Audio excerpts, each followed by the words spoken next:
Hello friend, welcome to web Gujarat. આજે આપણે કચ્છના રણ વિશે માહિતી મેળવીશું. કચ્છનો રણ છે જે વાદળી કલરનું જે કાંઈ દેખાય છે તે આખું કચ્છનું રણ છે.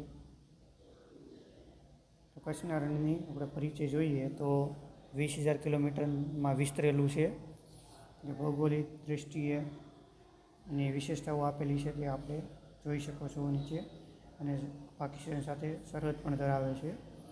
પછી પ્રકૃતિ અને જૈવ વિવિધતાઓ દર્શાવેલી છે. તે અદ્ભુત અને અગ્રણીય પ્રદેશ છે. જે કચ્છનું રણ છે ત્યાં ઉદ્યાન પણ આવેલું છે. ત્યાં કચ્છના રણની ભૂમિતિ અને એની માટી, તો માટી કેવી છે તેની વિશે પણ દર્શાવેલું છે.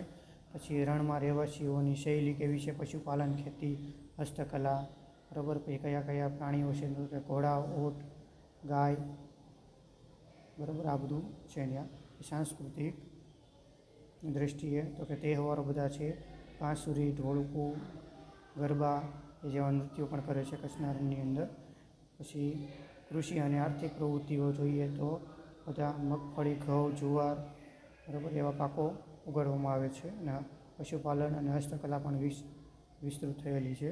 જેના કપડાં છે, દાઢીવાળા કપડાં, ધોતિયા, પછી જ્વેલરી, બરાબર, આવું બધું ત્યાં સ્થાનિક મહત્ત્વ છે.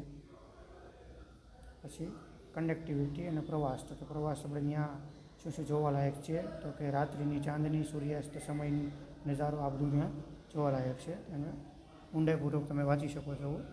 એ પર્યાવરણ અને સામાજિક પડકારો છે, તો ત્યાં મુશ્કેલી શું શું સર્જાય છે તે પણ તમે જોઈ શકો છો. એ ભવિષ્યમાં વિકસવાની તકો, જે કાંઈ ભવિષ્યમાં બધી અલગ અલગ જે કાંઈ વસ્તુ બનવાની હોય ત્યાં એની પણ માહિતી આપેલી છે. ટેકનોલોજી અને પ્રોજેક્ટને એવું બધું છે. જો તમને આ વિડીયો ગમ્યો હોય તો લાઇક, શેર અને સબસ્ક્રાઈબ કરજો. જય હિન્દ, જય ભારત.